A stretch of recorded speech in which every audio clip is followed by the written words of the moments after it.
Chapter 27 of Sense and Sensibility by Jane Austen. "If this open weather holds much longer," said Mrs. Jennings, when they met at breakfast the following morning, "Sir John will not like leaving Barton next week. 'Tis a sad thing for sportsmen to lose a day's pleasure, poor souls. I always pity them when they do. They seem to take it so much to heart." "That is true," cried Marianne in a cheerful voice, and walking to the window as she spoke to examine the day. "I had not thought of that. This weather will keep many sportsmen in the country." It was a lucky recollection. All her good spirits were restored by it. "It is charming weather for them, indeed," she continued as she sat down to the breakfast table with a happy countenance. "How much they must enjoy it! But," with a little return of anxiety, "it cannot be expected to last long. At this time of year, and after such a series of rain, we shall certainly have very little more of it. Frosts will soon set in, and in all probability with severity. Another day or two, perhaps. This extreme mildness can hardly last longer. Nay, perhaps it may freeze to-night." "At any rate," said Elinor, wishing to prevent Mrs. Jennings from seeing her sister's thoughts as clearly as she did, "I dare say we shall have Sir John and Lady Middleton in town by the end of next week." "Ay, my dear, I'll warrant you we do. Mary always has her own way." "And now," silently conjectured Elinor, "she will write to Combe by this day's post." But if she did, the letter was written and sent away with a privacy which eluded all her watchfulness to ascertain the fact. Whatever the truth of it might be, and as far as Elinor was from feeling thorough contentment about it, yet while she saw Marianne in spirits, she could not be very uncomfortable herself. And Marianne was in spirits, happy in the mildness of the weather, and still happier in her expectation of a frost. The morning was chiefly spent in leaving cards at the houses of Mrs. Jennings' acquaintance to inform them of her being in town, and Marianne was all the time busy in observing the direction of the wind, watching the variations of the sky, and imagining an alteration in the air. "Don't you find it cooler than it was in the morning, Elinor? There seems to me a very decided difference. I can hardly keep my hands warm, even in my muff. It was not so yesterday, I think. The clouds seem parting too. The sun will be out in a moment, and we shall have a clear afternoon." Elinor was alternately diverted and pained, but Marianne persevered, and saw every night, in the brightness of the fire, and every morning, in the appearance of the atmosphere, the certain symptoms of approaching frost. The Miss Dashwoods had no greater reason to be dissatisfied with Mrs. Jennings' style of living and set of acquaintance than with her behaviour to themselves, which was invariably kind. Everything in her household arrangements was conducted on the most liberal plan, and excepting a few old city friends, whom, to Lady Middleton's regret, she had never dropped, she visited no one to whom an introduction could at all discompose the feelings of her young companions. Pleased to find herself more comfortably situated in that particular than she had expected, Elinor was very willing to compound for the want of much real enjoyment from any of their evening parties, which, whether at home or abroad, formed only for cards, could have little to amuse her. Colonel Brandon, who had a general invitation to the house, was with them almost every day. He came to look at Marianne and talk to Elinor, who often derived more satisfaction from conversing with him than from any other daily occurrence, but who saw at the same time, with much concern, his continued regard for her sister. She feared it was a strengthening regard. It grieved her to see the earnestness with which he often watched Marianne, and his spirits were certainly worse than when at Barton. About a week after their arrival, it became certain that Willoughby was also arrived. His card was on the table when they came in from the morning's drive. "Good God!" cried Marianne, "he has been here while we were out." Elinor, rejoiced to be assured of his being in London, now ventured to say, "Depend upon it, he will call again to-morrow." But Marianne seemed hardly to hear her, and on Mrs. Jennings' entrance, escaped with the precious card. This event, while it raised the spirits of Elinor, restored to those of her sister all, and more than all, their former agitation. From this moment her mind was never quiet. The expectation of seeing him every hour of the day made her unfit for anything. She insisted on being left behind the next morning when the others went out. Elinor's thoughts were full of what might be passing in Berkeley Street during their absence. but a moment's glance at her sister when they returned was enough to inform her that Willoughby had paid no second visit there. A note was just then brought in and laid on the table. "For me!" cried Mary Ann, stepping hastily forward. "No, ma'am, for my mistress." But Mary Ann, not convinced, took it instantly up. "It is indeed for Mrs. Jennings. How provoking!" "You are expecting a letter, then?" said Elinor, unable to be longer silent. "Yes, a little, not much." After a short pause, "You have no confidence in me, Mary Ann?" "Nay, Elinor, this reproach from you, you who have confidence in no one." "Me?" returned Elinor in some confusion. "Indeed, Mary Ann, I have nothing to tell." "Nor I," answered Mary Ann with energy. "Our situations, then, are alike. We have neither of us anything to tell, you because you do not communicate, and I because I conceal nothing." Elinor, distressed by this charge of reserve in herself, which she was not at liberty to do away, knew not how, under such circumstances, to press for greater openness in Mary Ann. Mrs. Jennings soon appeared, and the note being given her, she read it aloud. It was from Lady Middleton, announcing their arrival in Conduit Street the night before, and requesting the company of her mother and cousins the following evening. Business on Sir John's part, and a violent cold on her own, prevented their calling in Berkeley Street.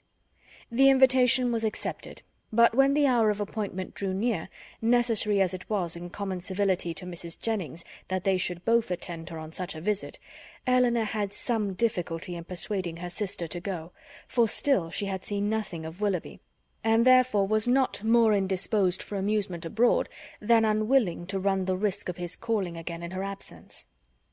Elinor found, when the evening was over, that disposition is not materially altered by a change of abode; for although scarcely settled in town, Sir John had contrived to collect around him nearly 20 young people, and to amuse them with a ball. This was an affair of which Lady Middleton did not approve. In the country an unpremeditated dance was very allowable, but in London, where the reputation of elegance was more important and less easily attained, it was risking too much for the gratification of a few girls to have it known that Lady Middleton had given a small dance of 8 or 9 couple, with 2 violins and a mere sideboard collation. Mr. and Mrs. Palmer were of the party. From the former, whom they had not seen before since their arrival in town, as he was careful to avoid the appearance of any attention to his mother-in-law, and therefore never came near her, they received no mark of recognition on their entrance. He looked at them slightly, without seeming to know who they were, and merely nodded to Mrs. Jennings from the other side of the room. Mary Ann gave one glance round the apartment as she entered. It was enough. He was not there, and she sat down, equally ill-disposed to receive or communicate pleasure. After they had been assembled about an hour, Mr. Palmer sauntered towards the Miss Dashwoods to express his surprise on seeing them in town, though Colonel Brandon had been first informed of their arrival at his house, and he had himself said something very droll on hearing that they were to come. "I thought you were both in Devonshire," said he. "Did you?" replied Elinor. "When do you go back again?" "I do not know." And thus ended their discourse. Never had Mary Ann been so unwilling to dance in her life as she was that evening, and never so much fatigued by the exercise. She complained of it as they returned to Berkeley Street. "Ay, ay," said Mrs. Jennings, "we know the reason of all that very well. If a certain person, who shall be nameless, had been there, you would not have been a bit tired. And to say the truth, it was not very pretty of him not to give you the meeting when he was invited." "Invited!" cried Mary Ann. "So my daughter Middleton told me, for it seems Sir John met him somewhere in the street this morning." Mary Ann said no more, but looked exceedingly hurt. Impatient in this situation to be doing something that might lead to her sister's relief, Elinor resolved to write the next morning to her mother, and hoped, by awakening her fears for the health of Mary Ann, to procure those inquiries which had been so long delayed; and she was still more eagerly bent on this measure by perceiving after breakfast on the morrow that Mary Ann was again writing to Willoughby, for she could not suppose it to be to any other person. About the middle of the day, Mrs. Jennings went out by herself on business, and Eleanor began her letter directly, while Mary Ann, too restless for employment, too anxious for conversation, walked from one window to the other, or sat down by the fire in melancholy meditation. Eleanor was very earnest in her application to her mother, relating all that had passed, her suspicions of Willoughby's inconstancy, urging her by every plea of duty and affection to demand from Mary Ann an account of her real situation with respect to him. Her letter was scarcely finished when a rap foretold a visitor, and Colonel Brandon was announced. Mary Ann, who had seen him from the window, and who hated company of any kind, left the room before he entered it. He looked more than usually grave, and though expressing satisfaction at finding Miss Dashwood alone, as if he had somewhat in particular to tell her, sat for some time without saying a word. Eleanor, persuaded that he had some communication to make in which her sister was concerned, impatiently expected its opening. It was not the first time of her feeling the same kind of conviction, for more than once before, beginning with the observation of "Your sister looks unwell to-day," or "Your sister seems out of spirits," he had appeared on the point, either of disclosing or of inquiring, something particular about her. After a pause of several minutes, their silence was broken by his asking her, in a voice of some agitation, when he was to congratulate her on the acquisition of a brother. Eleanor was not prepared for such a question, and having no answer ready, was obliged to adopt the simple and common expedient of asking what he meant.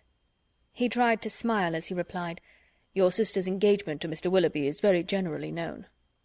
"It cannot be generally known," returned Eleanor, "for her own family do not know it." He looked surprised, and said, "I beg your pardon. I am afraid my inquiry has been impertinent, but I had not supposed any secrecy intended, as they openly correspond, and their marriage is universally talked of." "How can that be? By whom can you have heard it mentioned?" "By many. By some of whom you know nothing, by others with whom you are most intimate, Mrs. Jennings, Mrs. Palmer, and the Middletons.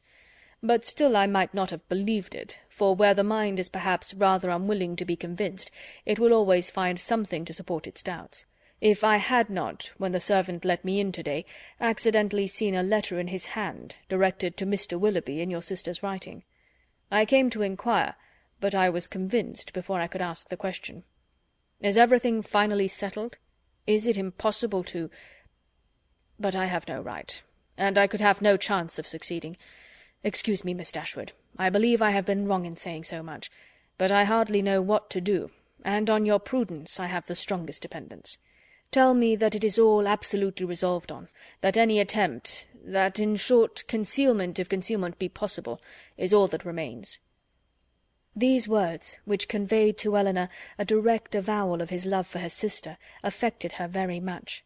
She was not immediately able to say anything, and even when her spirits were recovered, she debated for a short time on the answer it would be most proper to give. The real state of things between Willoughby and her sister was so little known to herself that in endeavouring to explain it she might be as liable to say too much as too little. Yet as she was convinced that Mary Ann's affection for Willoughby could leave no hope of Colonel Brandon's success, whatever the event of that affection might be, and at the same time wished to shield her conduct from censure, she thought it most prudent and kind, after some consideration, to say more than she really knew or believed. She acknowledged, therefore, that though she had never been informed by themselves of the terms on which they stood with each other, of their mutual affection she had no doubt, and of their correspondence she was not astonished to hear. He listened to her with silent attention, and on her ceasing to speak, rose directly from his seat, and after saying in a voice of emotion, "To your sister I wish all imaginable happiness. To Willoughby, that he may endeavour to deserve her," took leave and went away. Eleanor derived no comfortable feelings from this conversation to lessen the uneasiness of her mind on other points. She was left, on the contrary, with a melancholy impression of Colonel Brandon's unhappiness, and was prevented even from wishing it removed by her anxiety for the very event that must confirm it. Chapter 27